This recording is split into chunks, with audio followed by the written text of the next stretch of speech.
আসসালামু আলাইকুম। আমি তানভীর আহমেদ তারিক আপনাদেরকে আজকে আমার মাইক্রোকন্ট্রোলার অ্যান্ড এমবেডেড সিস্টেম ডিজাইনের দ্বিতীয় লেকচারে স্বাগতম জানাচ্ছি।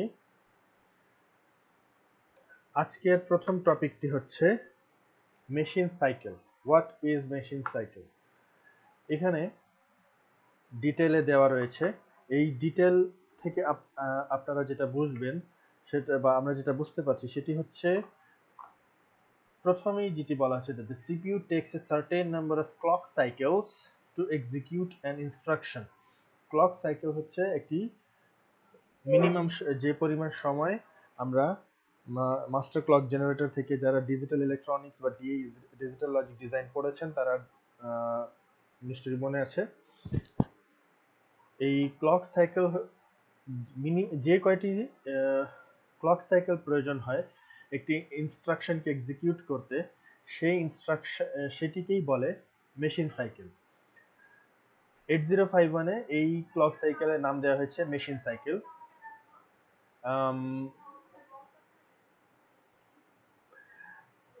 এখানে আরো কিছু কথাবার্তা রয়েছে, যেমন এই মেশিন সাইকেলের লেন্থ কিসের উপর ডিপেন্ড করে? মেশিন সাইকেলের লেন্থ ডিপেন্ড করে ক্রিস্টাল অসিলেটরের ফ্রিকোয়েন্সির উপর। এবং এই ফ্রিকোয়েন্সিটা 8051 এ 4 মেগাহার্টজ থেকে 30 মেগাহার্টজ পর্যন্ত হতে পারে। নর্মালি 11.0592 মেগাহার্টজ এর ক্রিস্টাল অসিলেটরটা 8051 তৈরি করতে ব্যবহার করা হয়। আর আরো একটি কথা হচ্ছে এখানে ইম্পর্টেন্ট কথা, সেটি হচ্ছে অরিজিনাল 8051। অরিজিনাল 8051 কি জিনিস একটু পরেই আমরা বুঝতে পারবো। অরিজিনাল 8051 আর ডুপ্লিকেট 8051 কি আবার। তো এখানে অরিজিনাল 8051 এ ওয়ান মেশিন সাইকেল কমপ্লিট করতে 12 অসিলেটর পিরিয়ডের প্রয়োজন পড়ে। আর যে কারণে 8051 এর মেশিন সাইকেল বের করার জন্য ওই ক্রিস্টাল ফ্রিকোয়েন্সিকে প্রথমে 12 দিয়ে ভাগ করা হয়, যে 12 এর ইনভার্স। 12 এর যেহেতু 12 অসিলেটর প্রয়োজন পড়ে, 12 অসিলেটর পিরিয়ডস, এবং এরপরে সেটির ইনভার্স নেওয়া হয়। এখন এরপরে যে কোয়েশ্চেনটি রয়েছে, crystal frequency the following shows the crystal frequency for three different 8051 based systems. Find the period of the machine cycle in each case, which are 11.0592, 16 megahertz and 20 megahertz. এই কোয়েশ্চেন থেকে আমরা বুঝতে পারবো যে 8051 এর যখন সর্বপ্রথম তৈরি করা হয় সেটার ম্যাক্সিমামলি এই স্পিডের বা 11.0592 মেগাহার্টজ এর মেশিন সাইকেল স্পিড নিয়ে তৈরি করা হয়, এবং পরবর্তীতে এর আপডেটেড ভার্সন 16 মেগাহার্টজ এবং 20 মেগাহার্টজ এরও 8051 ডিভাইস তৈরি করা হয়। এই 11.0592 মেগাহার্টজ থেকে অরিজিনাল 8051 বলা হয়। এইগুলো 16 এবং 20 হচ্ছে আপডেটেড ভার্সন অফ 8051। এগুলো ডুপ্লিকেট না, জাস্ট আলাদা করে বোঝানোর জন্য বলা হয় যে সর্বপ্রথমে যেটা আসছিল সেটাকে অরিজিনাল বলা হয়। এখন আমরা যদি এখানে দেখি এই প্রথম সিস্টেম 11.0592 মেগাহার্টজ এর মেশিন সাইকেলটা কত, যদি প্রথম বলা হয়েছিল এর আগে যে ওই সিস্টেমের কে প্রথমে 12 দিয়ে ভাগ করতে হয়। 12 দিয়ে ভাগ করলে আমরা যে ভ্যালুটা পাবো সেই ভ্যালুর ইনভার্স যদি আমরা করি তখনই আমরা মেশিন সাইকেল ভ্যালু পেয়ে যাব। তাহলে সেই হিসেবে 11.0592 মেগাহার্টজ এর মেশিন সাইকেল হচ্ছে 1.085 মাইক্রোসেকেন্ড। একইভাবে 16 মেগাহার্টজ এর জন্য আসবে 0.75 মাইক্রোসেকেন্ড, আর 20 মেগাহার্টজ এর জন্য আসবে 0.60 মাইক্রোসেকেন্ড। এখন এটা নিয়ে একটি एग्जांपल দেখি। For an 8051 system of 11.0592 megahertz, find the time delay for the following subroutine. এখানে সাবরুটিন বলা হচ্ছে, এটার মানে হলো যে এখানে অ্যাকচুয়ালি কমপ্লিট প্রোগ্রামটা দেওয়া নেই, শুধুমাত্র ডিলে প্রোগ্রামটা, যেটা একটি পার্ট অফ দি পুরো প্রোগ্রামের একটি অংশ এখানে দেওয়া হয়েছে। এবং এই ডিলে এখানে বলা হচ্ছে ডিলে সাবরুটিনের কি পরিমাণ সময় লাগে সেটা বের করতে বলা হয়েছে। এবং এখানে আমরা দেখতে পাচ্ছি নপ, এনওপি মানে হলো নো অপারেশন, যেটির মেশিন সাইকেল প্রয়োজন পড়ে একটা। একইভাবে বাকিগুলোর দেওয়া রয়েছে এখানে 250, এখানে যে নাম্বারটা দেয়া #250 দেয়া, এটার মানে হচ্ছে 250 হচ্ছে এখানে decimal number, not hexadecimal number. তো এটা ক্যালকুলেশন করা হয়েছে কিভাবে, এখানে আমরা যদি খেয়াল করি এখানে কিভাবে কাজ করতেছে। প্রথমে এখানে বলা হচ্ছে যে ডিলে যে সাবরুটিন রয়েছে সেখানে R3 একটি রেজিস্টার যার ভ্যালু হচ্ছে 250 ডেসিমাল নাম্বার। এবং এখানে হিয়ার আসার পর আমরা দেখব এখানে 4টা নপ অপারেশন বা নপ রয়েছে, নপ ইনস্ট্রাকশন রয়েছে, যার প্রত্যেকটার জন্য 1 মেশিন সাইকেল প্রয়োজন পড়ে। এবং এরপরে ডি জেনজেড R3 হিয়ার যার 2 মেশিন সাইকেল প্রয়োজন পড়ে। এখানে কি হচ্ছে, এই লাইনে যেটা হাইলাইট করা রয়েছে এখানে R3 এর ভ্যালু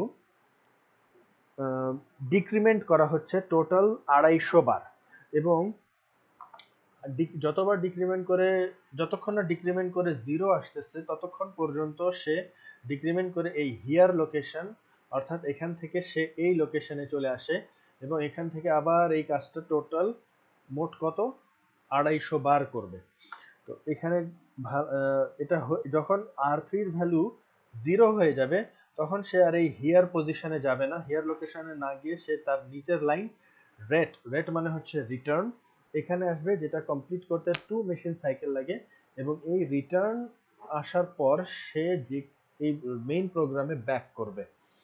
তো এখানে ক্যালকুলেশন তাহলে কিভাবে হবে, এখানে ক্যালকুলেশনটা হচ্ছে এভাবে, time delay inside here loop is, এখানে খেয়াল করুন এই জায়গায় 4টা নো অপারেশন আছে এবং এই হিয়ার এই এতটুকু অংশ কতবার হচ্ছে, এই এতটুকু অংশ 250 বার হচ্ছে। তাহলে এখানে কি হলো, এখানে 250 দিয়ে গুণ করা হলো, কারণ হচ্ছে R3 এর ভ্যালু 250 থেকে শুরু করে এক এক করে কমে 0 পর্যন্ত যাবে। এবং এখানে টোটাল মেশিন সাইকেল হচ্ছে এই কয়টা, 4 যোগ 4 যোগ 2, এখানেও 4 যোগ 2 ইন্টু 250। এবং যেহেতু এটা বলা হচ্ছে 11.0592 মেগাহার্টজ, তো 11.0592 মেগাহার্টজ এর মেশিন সাইকেল হচ্ছে এত মাইক্রোসেকেন্ড, সে কারণে এখানে 1.085 মাইক্রোসেকেন্ড দ্বারা গুণ করা হয়েছে। গুণ করে আসলো কি, এই হিয়ার এই এতটুকু অংশের টাইম ডিলে হচ্ছে এই এতটুকু। এখন বাকি রইল এই যে এই লাইনটা, আর এই লাইনটা কমপ্লিট করতে কতক্ষণ লাগবে, এই লাইনটার জন্য লাগছে 1 আর এটার জন্য 2, তাহলে টোটাল হচ্ছে 3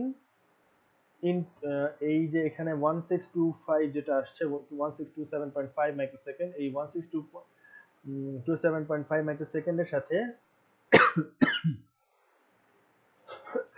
সরি 3 ইন্টু 1.085 মাইক্রোসেকেন্ড, এই 11.085 মেগাহার্টজ এর মেশিন সাইকেল 1.085 দ্বারা গুণ করে টোটালটা যোগ করা হয়েছে, তাহলে যোগ করে এই ভ্যালুটা আসছে।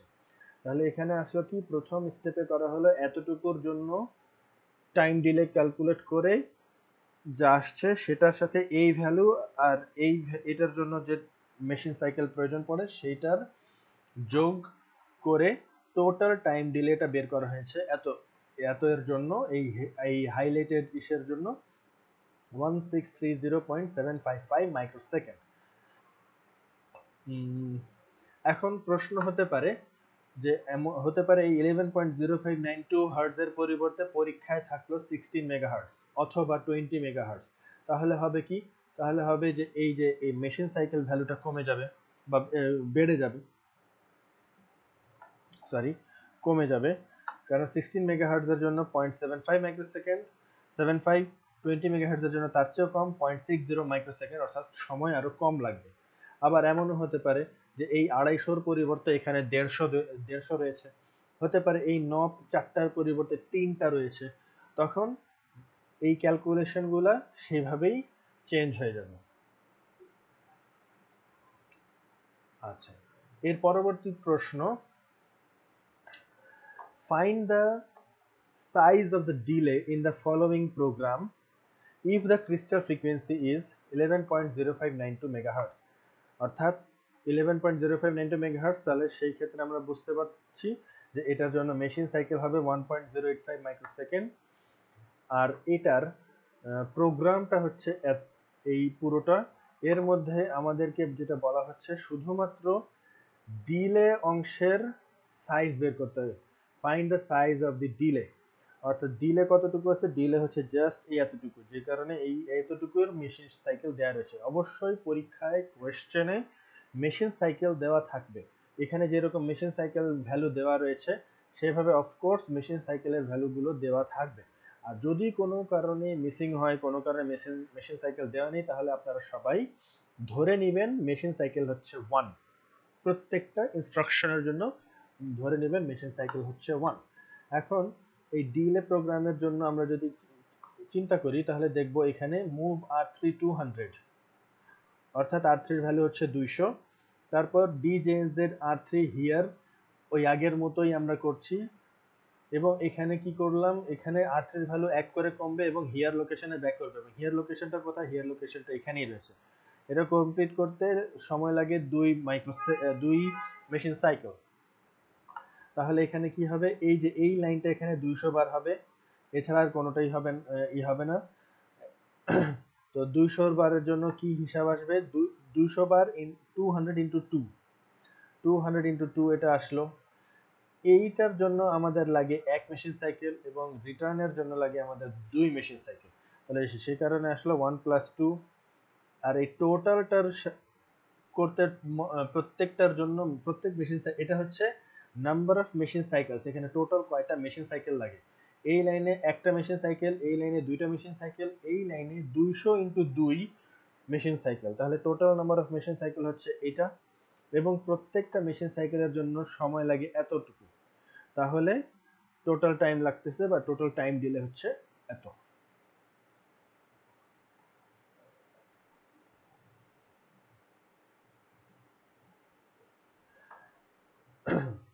এর পরের কোশ্চেন হচ্ছে, আজকে আমরা আরেকটি চ্যাপ্টারে চলে আসছি এখন, সেটি হচ্ছে সি প্রোগ্রামিং কিভাবে করা হয় 8051 মাইক্রোকন্ট্রোলারে, অর্থাৎ সি দিয়ে কিভাবে প্রোগ্রামিং করা হয়।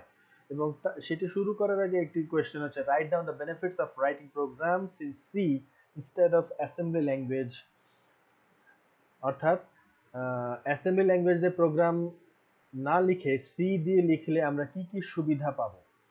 তো সেই এখানে এই কয়েকটি সুবিধাগুলো দেওয়া রয়েছে, যেমন it is easier and less time consuming to write and see than assembly। তারপর হচ্ছে সি ল্যাঙ্গুয়েজটা মডিফাই করা খুব ইজি, আপডেট করা ইজি, এবং এটার অনেকগুলো রেডিমেড ফাংশন লাইব্রেরি রয়েছে যেটিকে আমরা জাস্ট কল করে আমরা ইউজ করতে পারবো। সি কোড পোর্টেবল, মানে অর্থাৎ হচ্ছে এটা অন্য মাইক্রোকন্ট্রোলারে অলমোস্ট কোনো চেঞ্জ না করে বা খুব অল্প চেঞ্জ করে আমরা অন্য মাইক্রোকন্ট্রোলারে ইউজ করতে পারবো। এগুলো হচ্ছে সি প্রোগ্রামিং এর বেসিক বেনিফিটস।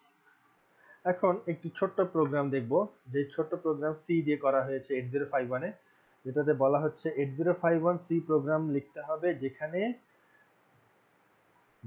ভ্যালু সেন্ড করতে হবে 00 থেকে FF, কোথায় সেন্ড করতে হবে, port P1।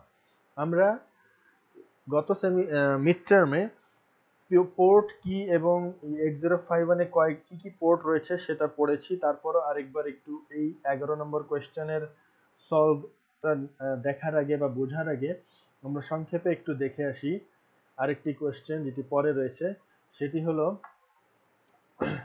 discuss in brief about the Intel 8051 microcontroller.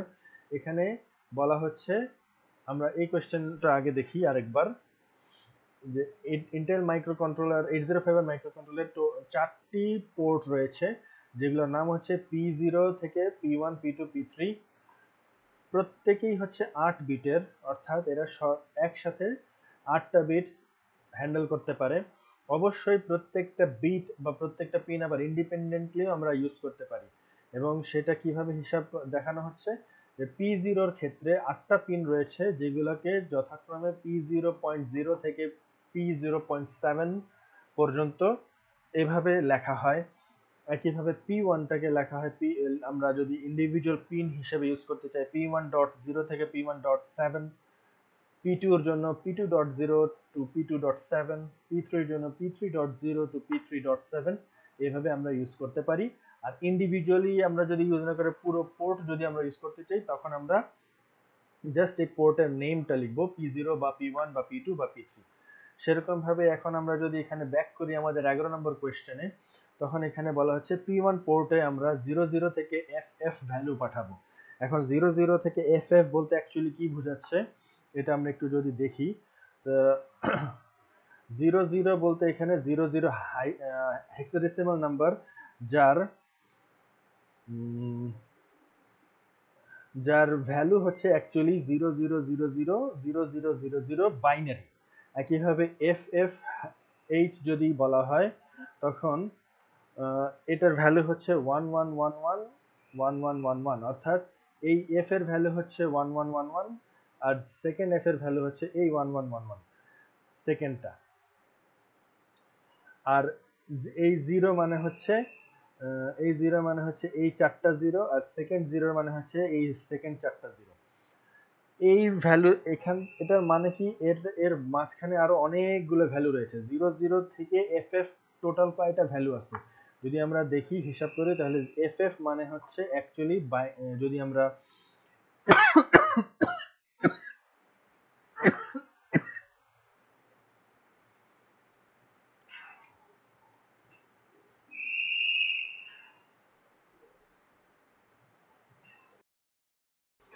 তো সরি, এখানে এই FFH এর ডেসিমাল ভ্যালু হচ্ছে 255, আর এটার ডেসিমাল নাম্বার হচ্ছে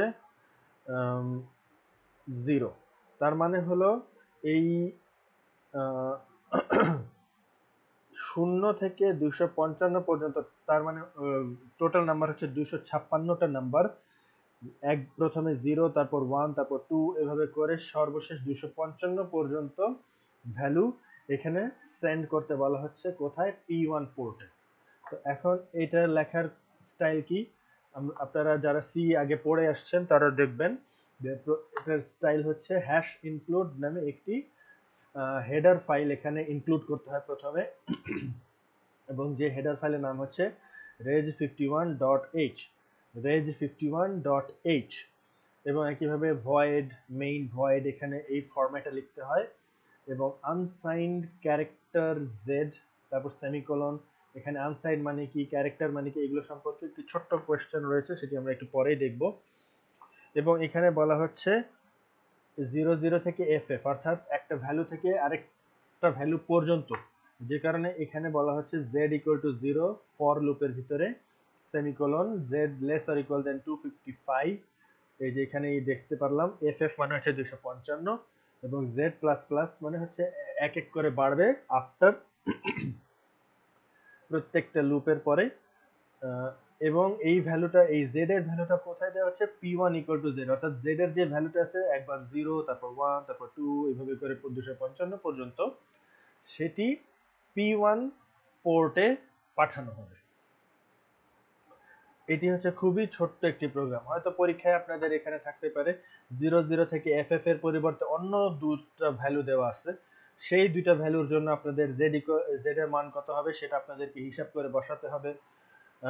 P1 এর পরিবর্তে P2 P3 থাকতে পারে, এভাবে এরকম কোয়েশ্চেন থাকতে পারে। আচ্ছা, 12 নম্বর কোয়েশ্চেনে যাওয়ার আগে আমরা আরেকটি কোয়েশ্চেন সেটি দেখব, সেটি হচ্ছে 13 নম্বর কোয়েশ্চেনটি আগে দেখব, তারপর আমরা 12 নম্বর কোয়েশ্চেনে আসব। এখানে বলা হচ্ছে write down about the sea data types of Intel 8051 microcontroller. 8051 মাইক্রোকন্ট্রোলারে যে সি ডাটা টাইপগুলো রয়েছে সেটি সম্পর্কে সংক্ষেপে কিছু লিখতে বলা হয়েছে। তো আমরা এখানে দেখছি যে ইন্টেল 8051 মাইক্রোকন্ট্রোলারে 4 ধরনের সি ডাটা টাইপ রয়েছে, এবং এগুলো সম্পর্কে সংক্ষেপে ব্যাখ্যা করা হচ্ছে। যেমন প্রথমটি হচ্ছে আনসাইন্ড ক্যারেক্টার। যার ভ্যালু রেঞ্জ হচ্ছে 0 থেকে 255 বা 00 থেকে FFH পর্যন্ত।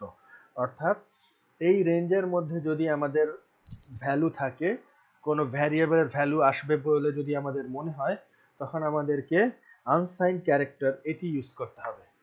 এরপর সেকেন্ডটি হচ্ছে সাইন্ড ক্যারেক্টার। এটিও একই রকম ক্যারেক্টার, কিন্তু এটির রেঞ্জ হচ্ছে -128 থেকে +127, অর্থাৎ এটি হচ্ছে অর্ধেক, মানে 256 অর্ধেক 128, দুই দিকে 0 থেকে 0-র দুই সাইডে বিভক্ত এমন ভাবে, এবং এখানে ভ্যালুটা হচ্ছে -128 থেকে +127। অফকোর্স অবশ্যই এখানে অবশ্যই এখানেও টোটাল 256টা রয়েছে। এখানে যেরকম 256টা ভ্যালু, এই এত থেকে এতর মধ্যেও টোটাল 256টা রয়েছে। পার্থক্য হচ্ছে কি, এখানে 0 থেকে 255, কিন্তু এখানে -128 থেকে +127। অর্থাৎ যদি কোনো ভ্যারিয়েবলের ভ্যালু মনে হয় যে -128 থেকে +127 এর মধ্যে থাকবে, তখন আমাদেরকে সাইন্ড ক্যারেক্টার এই ডেটা টাইপটা ইউজ করতে হবে। আনসাইন্ড ইন্টিজার হচ্ছে থার্ড ডেটা টাইপ, যার ভ্যালু হচ্ছে 0 থেকে 65,535, অথবা হেক্সাডেসিমালে 0000 থেকে FFFF হেক্সাডেসিমাল পর্যন্ত।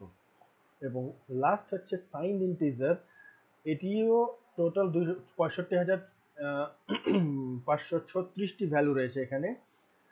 সাইন ইন্টিজারেও টোটাল 65,536টি রয়েছে, কিন্তু পার্থক্য হচ্ছে এখানে আনসাইন ইন্টিজারে 0 থেকে 65,535, কিন্তু সাইন ইন্টিজারে -32768 থেকে +32767 এই রেঞ্জ পর্যন্ত ভ্যালুগুলো রাখা হয়। এখানে একটি সংক্ষিপ্ত কথা রয়েছে, যেমন আনসাইন্ড এবং সাইন্ড এদেরকে আলাদাভাবে মডিফায়ারও বলা হয়ে থাকে। এই মডিফায়ারগুলো যদি কোনো কারণে আপনি লিখতে যদি ভুলে যান, তাহলে নর্মালি এই 8051 মাইক্রোকন্ট্রোলার মনে করবে যে এটা আপনি সাইন্ড ক্যারেক্টার অথবা সাইন্ড ইন্টিজার বুঝিয়েছেন। যদি আপনি আনসাইন্ড বা সাইন্ড কোনোটাই না লেখেন, তাহলে ডিফল্ট মডিফায়ার হচ্ছে সাইন্ড ইন্টিজার বা সাইন্ড ক্যারেক্টার। এখন আমরা আমাদের 12 নম্বর প্রশ্নে ফেরত আসি। 12 নম্বর প্রশ্নে এখানে বলা হচ্ছে write an 8051C program to toggle all the bits of P1 continuously. এটার মিনিং কি? প্রথম মিনিং হচ্ছে, এখানে বলা হচ্ছে টগল করতে বলা হচ্ছে all the bits of P1 কে কন্টিনিউয়াসলি, অর্থাৎ সব সময় এটা করতেই থাকবে। What is toggle? টগল হচ্ছে এমন একটা ভ্যালু বা এমন একটা সিস্টেম যেখানে যদি কোনো কিছুর ভ্যালু 1 থাকে, তাহলে কিছু সময় পর সেই ভ্যালু যদি ওটাকে টগল করা হয়, তখন সেই ভ্যালুটা হয়ে যাবে 0। আবার যদি ওটাকে যদি কোনো কিছুর ভ্যালু 0 থাকে, তখন যদি ওটাকে টগল করা হয়, তখন সেটা হয়ে যাবে 1। তো এই যে টগল মানে অ্যাকচুয়ালি কি বোঝালো, যে ভ্যালু থাকবে, যদি কোনো ভ্যারিয়েবলকে টগল করা হয়, যেমন P1 কে টগল করা হয়, তখন তার ভ্যালু চেঞ্জ হয়ে তার বিপরীত ভ্যালুটা হবে। 0 থাকলে 1 হবে, 1 থাকলে 0 হবে, অর্থাৎ কাইন্ড অফ নট গেটের মতো বা নট লজিকের মতো, যেটি আপনারা পড়েছিলেন সিপিএল ইনস্ট্রাকশন। মিড টার্মে আপনারা সিপিএল ইনস্ট্রাকশন নামে পড়েছেন। এখন এই প্রোগ্রামটা কিভাবে লেখা যায়? এখানে বলা হচ্ছে টগল P1 ফরএভার। সংক্ষেপে এইখানে ডাবল স্ল্যাশ দেওয়া হচ্ছে, এটার মানে হচ্ছে কমেন্ট করা। এটা এই প্রোগ্রাম 8051 মাইক্রোকন্ট্রোলার এটিকে কখনো অ্যাক্সেস বা কোনো কিছুই করবে না, এটা যেরকম আছে সেরকমই রেখে দিবে। এটা জাস্ট হচ্ছে আমাদের নিজেদের বোঝার জন্য, প্রোগ্রামারদের নিজেদের বোঝার জন্য। একইভাবে হ্যাশ ইনক্লুড reg51.h, এখানে খেয়াল করবেন আগের প্রোগ্রামেও এই জায়গায় একটু স্পেস ছিল, এখানেও স্পেস রয়েছে। এই স্পেস দিলেও কোনো সমস্যা নেই, না দিলেও কোনো সমস্যা নেই, কিন্তু এই ফরম্যাটে লিখতে হবে। শুধু এন্টার দেওয়া যাবে না, পরের লাইনে লেখা যাবে না, একই লাইনে লিখতে হবে। এমনকি এখানে যদি 10টা স্পেসও দেওয়া হয় কোনো সমস্যা নেই, কিন্তু এন্টার দেওয়া যাবে না। আচ্ছা, এখন আসতেছি এখানে যেটা বলা হয় রিপিট ফরএভারের একটি স্টাইল হচ্ছে এইভাবে লিখতে হয় যে আমরা এর আগের যে প্রোগ্রাম দেখলাম এখানে একটি এইরকম একটা ফরম্যাটে লেখা হয়েছিল, যার প্রথম অংশটাকে বলে ইনিশিয়ালাইজেশন, সেকেন্ড অংশটাকে বলে টেস্টিং কন্ডিশন, আর লাস্ট অংশটাকে বলে ইনক্রিমেন্ট। তো এখন আমরা যেহেতু চাচ্ছি সব সময় এটা হতে থাকবে, কখনোই থামবে না, তো সেটার জন্য আমাদের ইনিশিয়াল ভ্যালু কিছু নেই, এন্ডিং ভ্যালুও কিছু নেই, বা টেস্ট ভ্যালু কিছু নেই, এবং ইনক্রিমেন্টও কোনো কিছু নেই। সেই কারণে এখানে এটি করা হয়েছে যে ফর দিয়ে একটি জাস্ট ডাবল সেমিকোলন দেওয়া হয়েছে, অর্থাৎ এই যে এই দুইটি সেমিকোলন যেটি রয়েছে এখানে, জাস্ট এই দুইটি সেমিকোলন দেওয়ার মানেই হলো যে এটা কন্টিনিউয়াসলি চলতেই থাকবে যতক্ষণ না পর্যন্ত সার্কিট অফ করা হয়। কোনো কারণে সার্কিট অফ না হওয়া পর্যন্ত এটা কন্টিনিউয়াসলি হতেই থাকবে। এখন কি হবে এটার ভিতরে, এটা এখানে দেখে দেওয়া আছে। যেমন মনে করে নিলাম প্রথমে ইনিশিয়াল ভ্যালু হচ্ছে P1 এর 0x55। 0x55 মানে কি, যদি আমরা এখানে ধরি তাহলে 0x55 মানে হচ্ছে 0x55 মানে হচ্ছে 0101 0101, এবং এটার ভ্যালু আমাদের আপাতত ডেসিমালের প্রয়োজন নেই। 55 হেক্সাডেসিমালের ভ্যালু হচ্ছে 0101 0101, এবং একইভাবে এটার উল্টো ভ্যালুটা যদি করা হয়, যদি উল্টো ভ্যালু বের করা হয় এ এ, তখন এটা হয়ে যাবে 1010 1010। এই জিরোটা চেঞ্জ হয়ে ওয়ান হয়ে যাবে, এই ওয়ানটা চেঞ্জ হয়ে জিরো হয়ে যাবে, একইভাবে প্রত্যেকটা যথাক্রমে যদি করা হয় যে এই ভ্যালুটা হয়ে যাবে। তো টগল যেটাকে বলে, জিরোটা ওয়ান, ওয়ানটা জিরো, জিরোটা ওয়ান, এরকম ভাবে হয়ে যাবে, এবং এই কারণে এখানে এ এ ভ্যালু এরকম আসছে। তো এই যে প্রথমে ভ্যালু এটা টগল করে ভ্যালু হলো এটা, আবার এটা যখন যাবে আবার টগল করে হলো এটা, আবার টগল করে হলো এটা, মানে কন্টিনিউয়াসলি এটা টগল হচ্ছে। তো এখানে একটি এখানে একটি বিষয় করা হয়েছে যে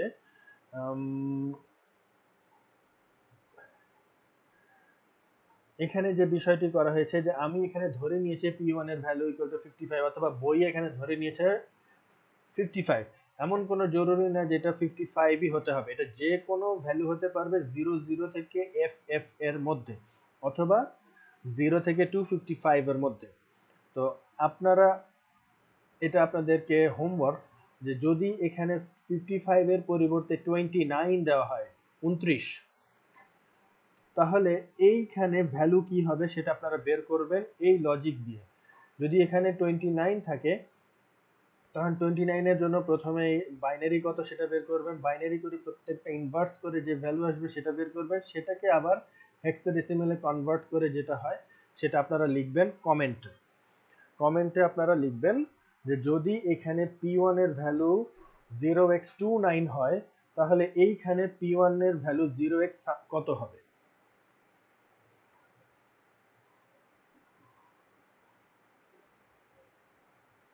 এবং আজকের জন্য লাস্ট কোয়েশ্চেন, সেটি হচ্ছে 14 নম্বর question. Right an 8051C program to toggle bit D0 of the port P1। অর্থাৎ D0 of the port P1 মানে হচ্ছে D0 of the port P1 মানে হলো এই P1 এর P1.0 কে 50,000 টাইম টগল করতে হবে। প্রথমে আমরা একটা বুঝবো যে এটা কি জিনিস। এটা যদি আমরা বুঝতে চাই তাহলে আপনারা এখানে দেখেন এরকম একটি সিস্টেম আসবে, যেখানে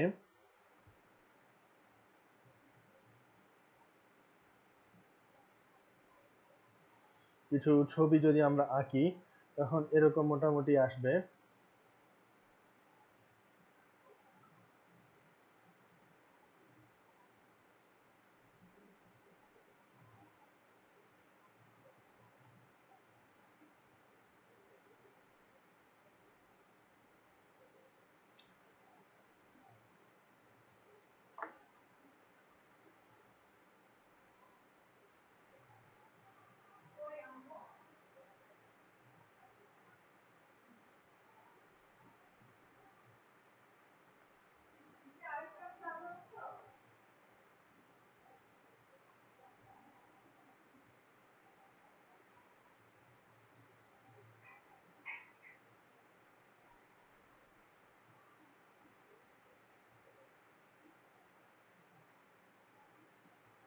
এরকম অবস্থা আসবে।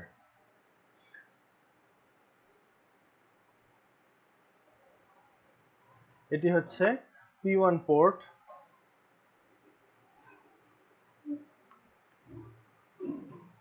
P1 পোর্টের যথাক্রমে D0, D1, D2, D3, D4, D7 এবং এখানে যে কোয়েশ্চেনটি করা হচ্ছে D0 অফ পোর্ট P1, আর এটার মানে হলো এই যে এই